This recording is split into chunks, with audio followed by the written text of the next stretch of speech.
پاکستان مسلم league نون کے senior نائب صدر شاہد خاقان عباسی، مفتاح اسماعیل اور مریم اورنگزیب نے اسلام آباد میں پریس کانفرنس کی۔ شاہد خاقان عباسی کا کہنا تھا 10 ماہ کے دوران روپے کی قدر میں 27% کمی، بجلی کی قیمت میں 20%، گیس کی قیمت میں 153%، پیٹرول کی قیمت میں 23%، ڈیزل کی قیمت میں 24%، LPG کی قیمت میں 8%، جبکہ چینی، آٹا، مرغی، گوشت اور دالوں سمیت ہر چیز کی قیمت میں اضافہ ہو گیا ہے۔ 2018 کو ملک میں انفلیشن جو تھی 3.9% پر تھی، آج جو ملک میں انفلیشن ہے وہ 7.5% پر ہے، یعنی تقریباً دگنی ہو چکی ہے۔ 9 مہینے کے پیریڈ میں ملکی انفلیشن دگنی ہو چکی ہے، یہ اس حکومت کا کمال ہے۔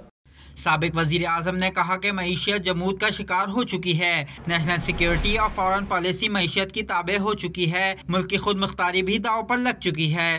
جس حکومت نے ملکی معیشت کا یہ حال کر دیا، ملکی خود مختاری کا یہ حال کر دیا، ہم پر لازم ہے کہ اسمبلی کے اندر بھی احتجاج ہو، اسمبلی کے باہر بھی احتجاج ہو، حکومت کو گرانا پڑے تو حکومت کو گرانے کی کوشش بھی ہو۔